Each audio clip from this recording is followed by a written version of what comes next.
ലോകായുക്ത നിയമം, നമ്മുടെ സംസ്ഥാനത്തുണ്ടായ നിയമം, ആ രീതി ലോകായുക്തയെ രൂപീകരിച്ചിട്ടുള്ള നിയമം എന്ന് പറയുന്നത് ആക്ട് വളരെ കർശനമായ വ്യവസ്ഥകളോടുകൂടിയുള്ള ഒരു നിയമമാണ്. അത് ലോക്പാലിനകത്ത് യഥാർത്ഥത്തിൽ വന്നേക്കുന്ന നിയമത്തിനകത്ത് ഈ ലോക്പാൽ ഒരു തീരുമാനം എടുത്തു കഴിഞ്ഞാൽ അത് എക്സിക്യൂട്ടീവിന് അത് വേണമെന്നുണ്ടെങ്കിൽ അത് അട്ടിമറിക്കാം. ആ രീതിയിൽ പോകുന്നതാണ്. അപ്പോൾ പക്ഷേ നമ്മുടെ സംസ്ഥാനത്ത് ഇതിനെക്കുറിച്ചുള്ള ചർച്ച വന്നപ്പോൾ, ഈ ലോകായുക്ത ആക്ടിനെ കുറിച്ചുള്ള ചർച്ച അസംബ്ലിയിൽ നടക്കുമ്പോൾ അന്ന് യഥാർത്ഥത്തിൽ പ്രതിപക്ഷവും പരമപക്ഷവും, അതായത് കോൺഗ്രസ്സുകാർ അതിനകത്ത് അവരും അതിൽപ്പെട്ട നേതാക്കളും, അതേപോലെ തന്നെ സംസാരിക്കാൻ അറിയാവുന്ന CPM-ൽപ്പെട്ട നേതാക്കളുമൊക്കെ ഇവരെല്ലാം ശക്തിയുക്തമായിട്ട് ഇതിനെ ഒരു അമെൻമെൻറ്റ് കൊണ്ടുവരാൻ തുടങ്ങിയപ്പോൾ ഇതിൻ്റെ ഒരു ഭേദഗതി നിർദ്ദേശിച്ചപ്പോൾ അതിനെ എതിർത്താണ്. ആ ഭേദഗതി എന്ന് പറയുന്നത് എക്സിക്യൂട്ടീവിന് ഇതിൻ്റെ പുറത്ത് ലോകായുക്ത എടുക്കുന്ന തീരുമാനത്തിൻ്റെ പുറത്തൊരു തീരുമാനം എടുത്തു കഴിഞ്ഞാൽ എക്സിക്യൂട്ടീവിന് എക്സിക്യൂട്ടീവിൻ്റെ തീരുമാനത്തിലൂടെ ലോകായുക്തയുടെ തീരുമാനം അട്ടിമറിക്കാം എന്നുള്ളൊരു വ്യവസ്ഥ കൊണ്ടുവരാൻ ഒരു ഒരുക്കം തുടങ്ങിക്കഴിഞ്ഞപ്പോൾ അതിനെ രണ്ട് കൂട്ടരും ഒരുപോലെ ശക്തിയുക്തം എതിർത്തിട്ട് അവിടെ പറഞ്ഞ വാചകമാണ്. അത് ഞാനും പലപ്പോഴും പറഞ്ഞിട്ടുണ്ട്. അതായത് ഇതിൻ്റെ പല്ല് നഖവും പറിച്ചു കളയാനുള്ള ഒരിടപാടാണിത്, ഈ ഭേദഗതി. അത് പാടില്ല എന്ന് മാർക്സിസ്റ്റുകാരും, അതായത് CPM-ലെ നേതാക്കളും, അതേപോലെ നമ്മുടെ നിയമസഭയിലെ സാമാജികരും, അതേപോലെ തന്നെ കോൺഗ്രസിലെ നിയമസഭാ സാമാജികരും ഒരുപോലെ ശക്തിയുക്തം ഇതിനു വേണ്ടി പൊരുതിയതാണ്. അവിടെ നിയമസഭയിൽ പറഞ്ഞതിന് ശേഷം ആ നിയമം ഇവിടെ നിൽക്കട്ടെ, നമുക്ക് എന്തായാലും ലോകായുക്ത നിയമം അതുണ്ടാകണം, അത് നല്ല ശക്തമായ നിയമം തന്നെ ആയിരിക്കണം എന്നുള്ള ഒരു കാഴ്ചപ്പാടിലൂടെയാണ് നിയമം പാസ്സാക്കിയത്. അതിൻ്റെ പ്രത്യേകത എന്ന് പറയുന്നത്, ഇപ്പം മുഖ്യമന്ത്രി അല്ലെങ്കിൽ ഒരു മന്ത്രി, അതേപോലെ ഇതുപോലെ ഈ പൊതുപ്രവർത്തനമായിട്ട് നടക്കുന്ന ആളുകൾ, MLA-മാർ, ഇവരാരെങ്കിലും ഈ ലോകായുക്തയുടെ കണ്ടെത്തലനുസരിച്ച് കുറ്റക്കാരനാണെന്ന് കണ്ടു കഴിഞ്ഞാൽ അവരുടെ സ്ഥാനം പോവും. ഇപ്പം നമ്മൾ ശ്രീ KT ജലീലിൻ്റെ കാര്യം നമ്മൾ കണ്ടില്ലേ, മന്ത്രി, അത് ഇപ്പോൾ ഒരു ചോദ്യചിഹ്നമായിട്ട് മാറുകയല്ലേ ഇതിൻ്റെ പുറത്ത്. KT ജലീൽ വന്നപ്പോൾ KT ജലീലിനെ രക്ഷപ്പെടുത്താനൊന്നും അന്ന് ആരുമില്ല. പക്ഷേ മുഖ്യമന്ത്രിക്കെതിരെ ഇത് വന്നു കഴിഞ്ഞപ്പോൾ എന്താണെന്നറിയോ, അത് രണ്ട് വിധത്തിലാണ് പോയത്. ബാക്കി ഒരു വിധം ഞാൻ പറയുന്നില്ല എന്താണെന്നുള്ളത്, അതല്ലാതെ തന്നെ പോയി. അത് എങ്ങനെയാണെന്ന് ഞാൻ ഒന്നും പറയുന്നില്ല, അത് പറയാൻ കൊള്ളാവുന്ന കാര്യമല്ല എന്ന് തോന്നുന്നതുകൊണ്ടാണ് ഞാൻ പറയാത്തത്. രണ്ടാമത്തെ കാര്യം, അപ്പോഴാണ് ലോകായുക്ത നിയമത്തിൻ്റെ ഈ കുഴപ്പത്തെക്കുറിച്ച് ഇവർ വളരെ ബോധവാന്മാരും ബോധവതികളും ഒക്കെ ആയിട്ട് മാറുന്നത്. അപ്പോൾ ബോധമുണ്ടായി, മുഖ്യമന്ത്രി ഇങ്ങനെ ഒരു കാര്യം ചെയ്തു കഴിഞ്ഞാൽ, അതായത് ദുരിതാശ്വാസ നിധിയിലുണ്ടായ പണം, ആ ദുരിതാശ്വാസ നിധിയിലെ ആളുകൾ, ദുരിതം അനുഭവിക്കുന്ന ആളുകൾക്ക് കൊടുക്കേണ്ട പണമെടുത്ത് തന്നിഷ്ടപ്രകാരം തോന്നിവാസം പോലെ സ്വജനപക്ഷപാതം കാണിച്ച് ഓരോരുത്തർക്ക് കൊടുക്കുക. അത് ആർക്കൊക്കെ കൊടുത്തെന്ന് ഞാൻ പറയുന്നില്ല, ഇവിടെ മരിച്ചവർക്കും. അതുപോലെ നമുക്ക് ഒരുപാട് പേരുടെ കാര്യം അറിയാം കേട്ടോ.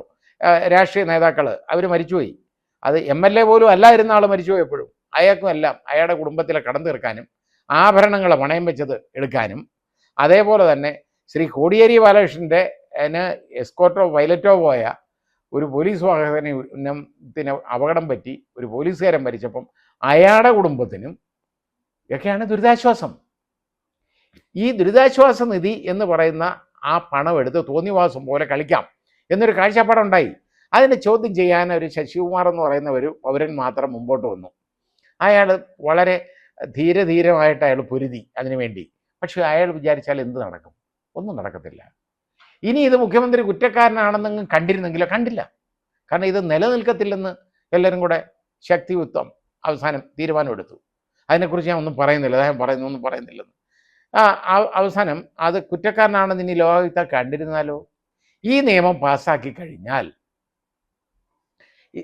കഴിഞ്ഞല്ലോ. ഇപ്പോൾ ആ പാസ്സാകാനുള്ള ഗവർണർ നമ്മുടെ ശ്രീ ആരിഫ് മുഹമ്മദ് ഖാൻ സ്ട്രോങ് ആയിട്ടുള്ള ഒരു തീരുമാനം എടുത്തു. നല്ലൊരു തീരുമാനമാണ് അത്. പൊതുജനങ്ങൾക്ക് വേണ്ടി ഈ അഴിമതിക്കെതിരായിട്ടുള്ള ഏറ്റവും വലിയൊരു തീരുമാനമെന്നേ ഞാൻ അതിനെ കാണുന്നുള്ളൂ.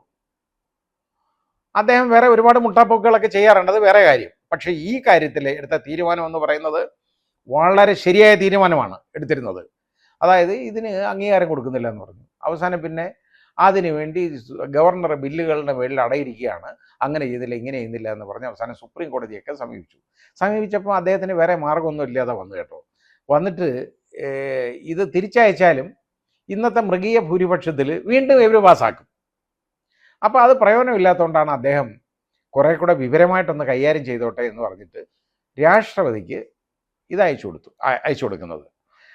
രാഷ്ട്രപതിയുടെ അംഗീകാരത്തിന് അയച്ചു കൊടുക്കുന്നു. അപ്പോൾ അവിടെ ഹോം സെക്രട്ടറി, അവിടെ ഹോം ഡിപ്പാർട്ട്മെൻറ്റിൽ നിന്നുമൊക്കെ ഉള്ള റെക്കമെൻഡേഷൻ എന്ന് പറയുന്നത് എന്താണെന്ന് അറിയാമോ? ഇത് നമ്മുടെ ലോക്പാൽ ബില്ലിന് എതിരായിട്ടുള്ളതല്ല ഈ അമെൻമെൻറ്റ്. കാരണം ഈ അമെൻമെൻ്റ് എന്ന് പറയുന്നത് മുഖ്യമന്ത്രിക്കെതിരെ ഇതുപോലെ കുറ്റം തെളിഞ്ഞു കഴിഞ്ഞാൽ, ലോകായുക്ത കുറ്റം തെളിയിച്ചു കഴിഞ്ഞാൽ, ഉത്തരവ് പാസ്സാക്കി കഴിഞ്ഞാൽ മുഖ്യമന്ത്രി രാജിവെക്കേണ്ട കാര്യമൊന്നുമില്ല. നേരെ മറിച്ച് നിയമസഭയ്ക്ക് അത് തീരുമാനമെടുക്കാം. അപ്പോൾ ഇവിടെ നിയമസഭ മുഖ്യമന്ത്രിക്കെതിരെ പറയുമോ? ഇപ്പോൾ ഇല്ലല്ലോ, ഈ ഭൂരിപക്ഷം. അതുകൊണ്ടാണ് ഞാൻ പറഞ്ഞത് പറയത്തില്ല എന്ന്.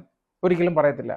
ഒരു എം എൽ എയുടെ കാര്യത്തിൽ, മന്ത്രിയുടെ കാര്യത്തിലാണെങ്കിൽ മുഖ്യമന്ത്രിക്ക് തീരുമാനം, മന്ത്രിയുടെ എം എൽ എയുടെ അല്ല മന്ത്രിമാരുടെ കാര്യത്തിലാണെങ്കിൽ ഇതേപോലെ തന്നെ തീരുമാനം ലോകായുക്തയുടെ വന്നു കഴിഞ്ഞാൽ അന്ന് കെ ടി ജലീൽ ഇരുന്ന സ്ഥാനത്ത് മുഖ്യമന്ത്രിക്ക് തീരുമാനമെടുക്കാം. അന്നിപ്പോൾ ഈ നിയമത്തിൻ്റെ ഈ ഭേദഗതി ഇല്ല. ഇപ്പോൾ ഭേദഗതി വന്നില്ലേ, ഇനി ഇവരെന്ത് തോന്നിയ ദിവസം കാണിച്ചാലും ചോദിക്കാനാളില്ല. കാരണം ലോകായുക്ത, അതുപോലെ തന്നെ എം എൽ എമാർക്കെതിരെ ഉള്ള അഴിമതി ആരോപണം വന്നിട്ട് ആ അഴിമതി ഏതെങ്കിലും ലോകായുക്ത അന്വേഷിച്ചിട്ട് അതിൽ കഴമ്പുണ്ടെന്ന് കണ്ട് ഓർഡർ ആ എം എൽ എക്കെതിരെ പാസ്സാക്കിയാൽ സ്പീക്കർക്ക് എടുക്കാം.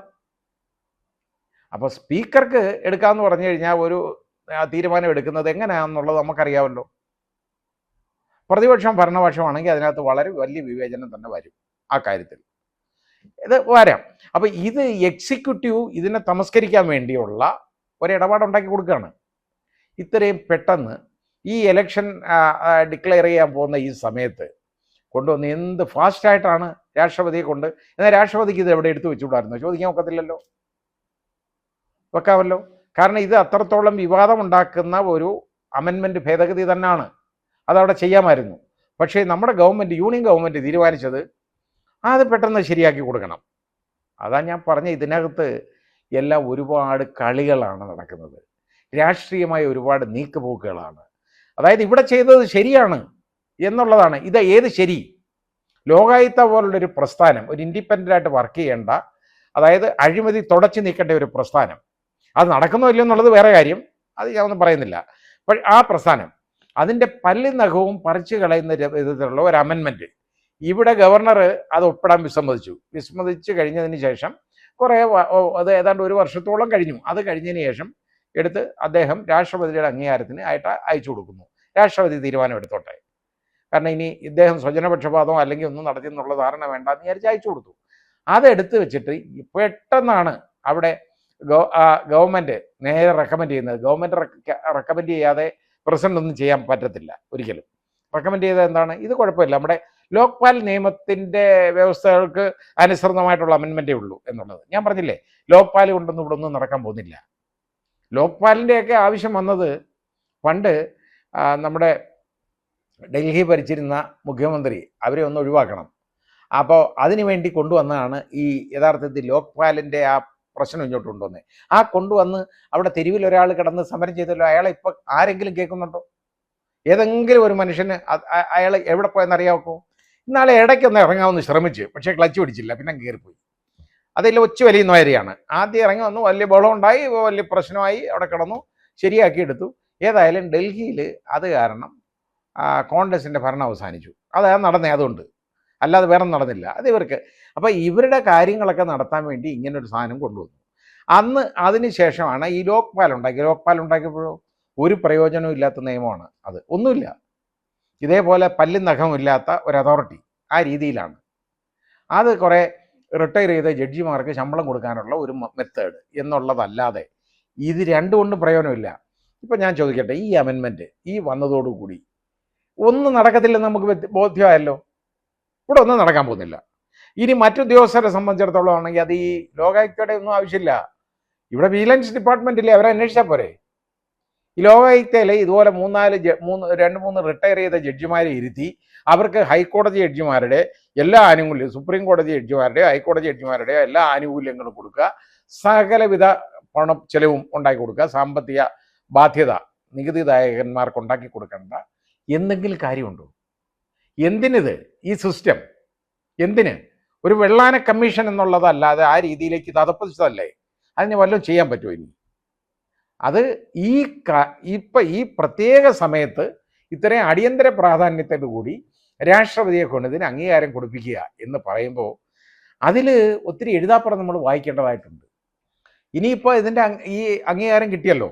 അംഗീകാരം കിട്ടിയപ്പോൾ അതിനകത്ത് രണ്ട് കാര്യങ്ങളാണ് ഉണ്ടാകുന്നത്. ഒന്ന്, മുഖ്യമന്ത്രിക്ക് ചങ്കൂറ്റത്തോടുകൂടി പറയാം, എൻ്റെ തീരുമാനം ശരിയാണ്, തീരുമാനം ജനങ്ങൾ കേൾക്കണം, ഇതാണ് തീരുമാനം. അതായത് ലോകായുക്ത കുറ്റക്കാരനാണെന്ന് കണ്ടു കഴിഞ്ഞാൽ മുഖ്യമന്ത്രിക്ക് രാജിവെക്കേണ്ട കാര്യമില്ല, നേരെ മറിച്ച് നിയമസഭയ്ക്ക് ഒരു തീരുമാനം എടുക്കാം. അതെന്തോ തീരുമാനമാണെന്ന് നമുക്കറിയാം. അപ്പം നിയമസഭയുടെ ഭൂരിപക്ഷം ഇല്ലാതെ, നിയമസഭയിൽ ഭൂരിപക്ഷം ഇല്ലാതെ ആർക്കും മുഖ്യമന്ത്രിയാവാൻ പറ്റത്തില്ല. എന്ത് തലച്ചോറില്ലാത്ത ഒരു അമെൻമെൻ്റ് ആണെന്ന് ആലോചിച്ച് നോക്കിക്കോളൂ. മുഖ്യമന്ത്രിക്കെതിരെ ഈ നിയമസഭ ഏതെങ്കിലും നിയമസഭ പറയുമോ? ഇല്ല. അവർ നിയമസഭയ്ക്ക് തന്നെ മുഖ്യമന്ത്രിയിൽ അവിശ്വാസം രേഖപ്പെടുത്തി കഴിഞ്ഞു കഴിഞ്ഞാൽ ഭൂരിപക്ഷം ഇല്ലെങ്കിൽ പുറത്തു പോയേ പറ്റുള്ളൂ. അങ്ങനെയുള്ളപ്പോൾ മുഖ്യമന്ത്രി കുറ്റം ചെയ്ത് കഴിഞ്ഞെന്ന് കണ്ടു കഴിഞ്ഞാൽ അതിൻ്റെ പുറത്ത് ഒരു അപ്പലേറ്റ് അതോറിറ്റി ആയിട്ട് ഇരിക്കുന്നത് നിയമസഭയാണ്. ഒന്ന് ആലോചിച്ച് നോക്കിയുള്ളൂ. ഇതിനകത്തൊക്കെ ഈ ജഡ്ജിമാർ, അതായത് റിട്ടയർ ചെയ്ത ജഡ്ജിമാരെന്ന് പറയുന്നവർ അല്പമെങ്കിലും ആത്മാഭിമാനം ഉണ്ടെന്നുണ്ടെങ്കിൽ ഒരു കാരണവശാലും ഇതേപോലെ ശമ്പളം പറ്റാനും ആനുകൂല്യം പറ്റാനും ജനങ്ങളെ കാർന്ന് തിന്നാനും അവരുടെ നികുതിപ്പണം ഭക്ഷണമാക്കാനായിട്ടും പോകരുത് എന്നെനിക്കൊരു അപേക്ഷയുണ്ട്, ഒരു അഭ്യർത്ഥനയുണ്ട്.